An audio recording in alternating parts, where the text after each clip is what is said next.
नमस्कार दोस्तों, स्वागत है आप सभी लोगों का आपके अपने चैनल ट्रेडर्स डायरी में। दोस्तों आज हम बात करने वाले उज्जीवन स्मॉल फाइनेंस बैंक के ऊपर। क्यों गिरता जा रहा है उज्जीवन स्मॉल फाइनेंस का स्टॉक, आज हम इसके ऊपर बात करने वाले हैं। अब 30 रुपये से 24 रुपये का रह गया है ये शेयर। क्या यहाँ पर गिरावट और बढ़ेगी या फिर यहाँ पर गिरावट रुकने की संभावना है, या यहाँ पर नई खरीदारी कर सकते हैं, इसके ऊपर हम बात करने वाले हैं। तो चलिए हम अपनी बात को पूरा करते हैं चार्ट को देखकर, और यहाँ पर जो हमने पिछली बार जो देखा था जिसमें हम एकदम करेक्ट हुए, उन फंडामेंटल को भी देख लेते हैं और समझते हैं कि इतनी गिरावट के बाद जो है वो फंडामेंटल क्या कह रहे हैं, क्या आपके फेवर में अब आ चुके हैं या नहीं। चलिए देखते हैं दोस्तों। तो दोस्तों ये है उज्जीवन स्मॉल फाइनेंस का चार्ट। मैंने पिछली बार आपको दिखाया था, और ये सबसे ज़्यादा यहाँ पर, मैं आपको चार्ट बाद में दिखाऊँ, सबसे पहले इंडिकेटर देखिए। सबसे पहले इंडिकेटर देखिए, आपकी लमसम जो गिरावट है वो इस स्टॉक में 19 मई से स्टार्ट हो गई थी। ये स्टॉक हल्का पड़ना स्टार्ट हो गया था 19 मई से, अगर MACD की माने तो। उसके बाद 21 जून से अभी तक का दिन है, अभी तक यहाँ पर पेन जो है वो कम ही नहीं हुआ है। एटलीस्ट यहाँ पर जो है, यहाँ पर एक चीज़ यहाँ पर देखी गई है कि यहाँ पर जो यहाँ पर अगर हम बात करें, यहाँ पर जो सेलिंग है वो इस वक्त जो है वो थोड़ी सी यहाँ पर नरम पड़ रही है। मतलब जो सबसे हाईएस्ट पॉइंट था उससे यहाँ पर जो है वो थोड़ी सी हल्की पड़ी है अभी के टाइम में। अब ऐसा क्यों है मैं आपको बताऊं, तो MACD आपको तुरंत यहाँ पर जो है सीधा सीधा यहाँ पर बता ही रहा है कि यहाँ पर जो है दिक्कत तो हमेशा यहाँ पर जो है। चार्ट को देखिए, मैंने आपको बताया कि पिछली बारी जब हमारी बात हुई तो मैंने आपको बताया कि सबसे बेकार पैटर्न जो है वो इसका चार्ट ही है। मतलब सबसे बेकार चार्ट है। आप देखिए, आप कोई भी स्टॉक ऐसा उठा के देख लीजिए जो ऊपर से गिर रहा हो लगातार।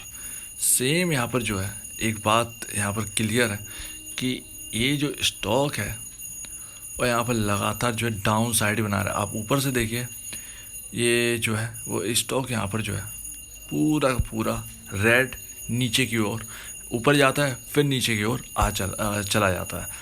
तो ये मैं पिछली बार मैं आपको बताया ही था।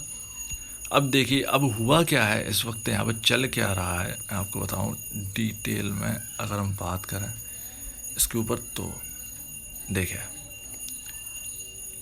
ये जो है इस वक्त ये कंडीशन है, और यहाँ पर बहुत सारी चीज़ें समझने वाली है। मैं आपको तो सारी की सारी चीज़ें जो है मैं आपको बताऊंगा। यहाँ पर ये हो गया। अब यहाँ पर आप ये ज़रा देखिए, ये सिर्फ मैं आपको बता रहा हूँ, असली चीज़ तो अभी छुपी हुई है। तो यहाँ पर जो है इस वक्त अगर हम बात करें तो एकदम जो है एकदम यहाँ पर सपोर्ट लेने की बात कर रहा है स्टॉक। अब ध्यान रखिएगा इस स्टॉक के ऊपर, अब स्टॉक सबसे लोएस्ट पॉइंट पर है, अपने 2020 के सबसे लोएस्ट पॉइंट पर है। ध्यान रखिएगा, इसका सबसे लोएस्ट पॉइंट था 23 के आसपास था, मार्च 2020 जब कोविड का टाइम यहाँ पर था तब। अब चलिए इसको भी हम बना देते हैं, तो स्टॉक जो है वो आसपास ही खड़ा है। अब यहाँ पर जो है अच्छे से समझ आएगा। पहली बात तो सबसे पहले मैं इस लाइन को उठा देता हूँ, मैं इस लाइन को उठा दूँ नहीं तो कन्फ्यूज़न हो जाएगी। आपका जो लेवल है वो एकदम सपोर्ट ट्रेंड लाइन के आसपास है। ध्यान रखिए, यहाँ से सपोर्ट लेके या तो ये ऊपर निकलेगा या फिर ये ट्रेंड लाइन को तोड़कर 23 रुपये 60 पैसे 23 रुपये 70 पैसे को तोड़कर ये नीचे की ओर निकले। और अगर इसने ट्रेंड लाइन को ब्रेक कर दिया तो आप ये समझिएगा कि यहाँ पर सेलिंग जो है वो तेज़ी से यहाँ पर बढ़ती हुई नज़र आएगी। इस चीज़ को ध्यान रखिएगा दोस्तों। अब यहाँ पर बात क्लियर होगी। अब ऊपर की आप कहेंगे ऊपर के कौन से लेवल निकले, तब यहाँ पर तेज़ी बनेगी तो 28.90 की 28 से 28.60 के आसपास जो है ये वो लेवल है। जब यहाँ पर जो क्रॉस करेगा ये ट्रेंड लाइन अपर ट्रेंड लाइन जो है वो जब ब्रेक होगी, तब यहाँ पर जाके जो है वो यहाँ पर तेज़ी से यहाँ पर जो है स्टॉक बढ़ता हुआ नज़र आएगा। अब उम्मीद है आपको यहाँ पर ट्रेंड लाइन समझ में आ गई होगी, सपोर्ट के पास है। अब अगर ये लेवल भी टूट गया जो आपका है 23.60 के आसपास, तो अब कहाँ पर सपोर्ट रहेगा। सपोर्ट जो मल्टी ईयर का है, पिछले साल का है, वो मल्टी ईयर नहीं पिछले साल का है दोस्तों। तो ये है वो 23 रुपये 5 पैसे, जो एकदम लक्ष्मण रेखा है। ध्यान रखिए, अब तक का सबसे यहाँ पर निचला स्तर है इस स्टॉक का 23 रुपये 5 पैसे। अगर ये ट्रेंड लाइन ब्रेक करता है, यहाँ पर जो है 23 रुपये 60 पैसे के आसपास, 23 रुपये 70 पैसे के आसपास जो लाइन है ब्रेक करता है, सपोर्ट लेकर अगर स्टॉक नहीं घूमता है, तो फिर 23 रुपये पे आपका सबसे बड़ा सपोर्ट है, सबसे अब तक का सबसे बड़ा सपोर्ट रहेगा। अगर 23 रुपये भी ब्रेक हुआ तो फिर आप ये समझिएगा कि ये जो स्टॉक है वो और भी ज़्यादा नीचे जा सकता है, लगभग 18 या 17 रुपये की लेवल भी आपको दिखा दे तो कोई बड़ी बात नहीं होगी। तो उम्मीद है आपको यहाँ पर सारी चीज़ें समझ में आ गई होंगी। आप एकदम उस लेवल पर हैं जो मेक और ब्रेक कहा जाता है, या तो यहाँ से सपोर्ट लेकर ऊपर निकल जाए, या तो यहाँ से सपोर्ट ले यहाँ पर जो है रेजिस्टेंस फेस करके अगर यहाँ पर नीचे गिर जाता है और 23 रुपये भी अगर तोड़ देता है, तो यहाँ पर सबसे बुरी बात होगी इस स्टॉक के लिए 23 रुपये की नीचे क्लोजिंग देना, यानी कि सेलिंग को और बढ़ावा देना है। ध्यान रखिएगा दोस्तों यहाँ पर। तो उम्मीद है पूरा चार्ट आपको समझ में आ गया होगा। मैंने आपको बहुत पहले ही मैंने आपको इससे दूर रहने की सलाह दी थी। अब वो यहाँ पर ऐसा क्यों था, आपने चार्ट समझ लिया, अब अंदर की बात देखते हैं। इतनी गिरावट हो गई है, क्या इसका पी रेशियो आपके फेवर में अभी भी है, या फिर आपको अभी भी कह रहा है कि आपकी नुकसान जो है वो और बढ़ेगा? चलिए देखते हैं दोस्तों। देखिए फंडामेंटल में फाइनेंशियल इंडिकेटर, यहाँ पर 24.25 का प्राइस यहाँ पर जो है क्लोजिंग है, और मार्केट कैप है इस कंपनी का 4191, यानी यहाँ पर जो है 4191 करोड़ रुपीज़ का मार्केट कैप है। अर्निंग पर शेयर -1.62 है।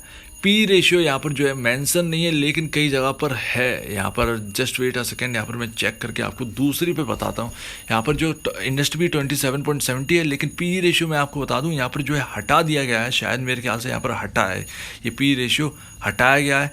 यहाँ पर जो है लमसम जब हमने पिछली बार बात की थी 30 रुपये के आसपास 600 का यहाँ पर पीई रेशियो था। अब यहाँ पर ज़्यादा से ज़्यादा गिरावट आ गई है, तो एटलीस्ट यहाँ पर जो है 400 या 450 के आसपास का पीई रेशियो आ गया होगा। अब इसका क्या क्यों है, क्योंकि यहाँ पर जो है आपके जो यहाँ पर जो कंपनी के जो रिजल्ट्स हैं वो इतने खास नहीं है। देखिए सब कुछ ठीक है, लेकिन यहाँ पर एक ही चीज़ है जो कि खल रही है, जो कि है यहाँ पर एनपीए। इस वक्त भी यहाँ पर असेट जो है वो ख़राब होते हुए नज़र आए हैं, लेकिन असल में बात कुछ और है। बात कुछ और कैसे है आपको मैं बताऊं।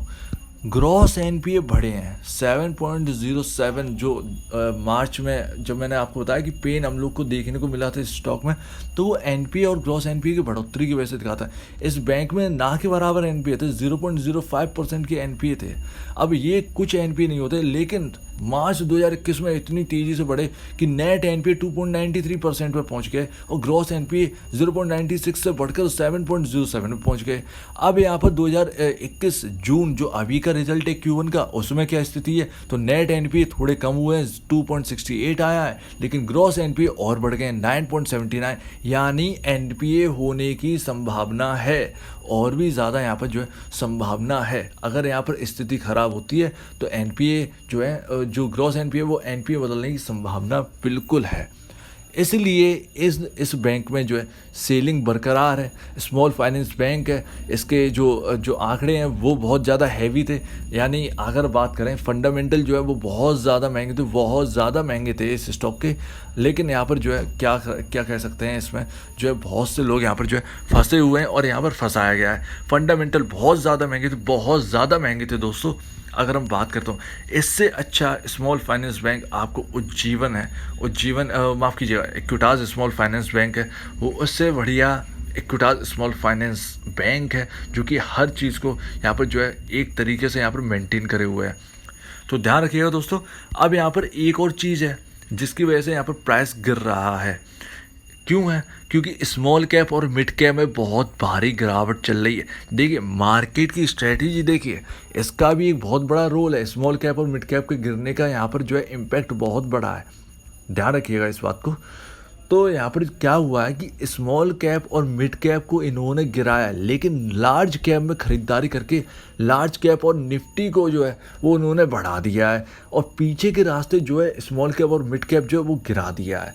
ये स्ट्रेटजी यहाँ पर जो है बड़े इन्वेस्टर्स की यहाँ पर चल रही है। स्मॉल कैप और मिड कैप में जो है वो बहुत भारी गिरावट है दोस्तों। हर कोई यहाँ पर परेशान यहाँ पर नज़र आ रहा है।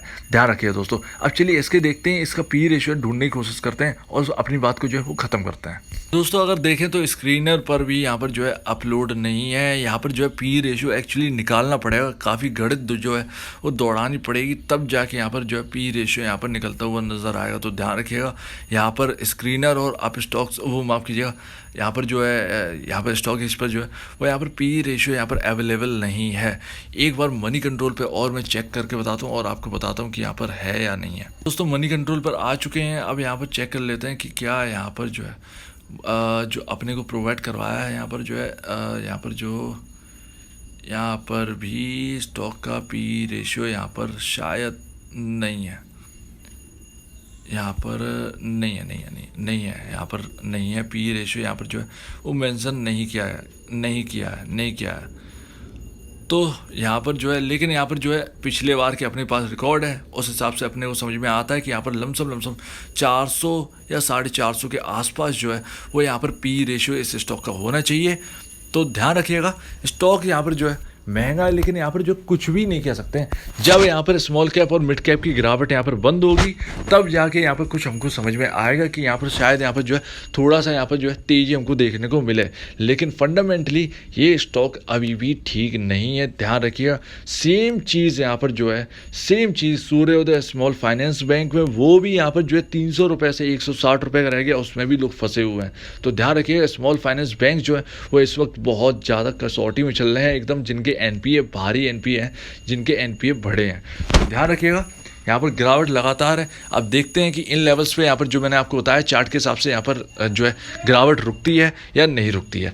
तो उम्मीद है आपको पूरी वीडियो समझ में आ गई होगी। अगर आपको कुछ भी गलती लगती है, कुछ पूछना है, कुछ बताना है आपको इस स्टॉक के बारे में, तो प्लीज़ कमेंट सेक्शन में बताइएगा। और अगर आपको ये वीडियो अच्छी लगी तो लाइक करिए, चैनल को करिए सब्सक्राइब, प्लस बेल आइकन को जरूर दबाइए ताकि आपको नए नए नोटिफिकेशन जो है वो आपके पास आते रहे। तो अब दीजिए मुझे इजाज़त। वीडियो देखने के लिए बहुत बहुत धन्यवाद दोस्तों।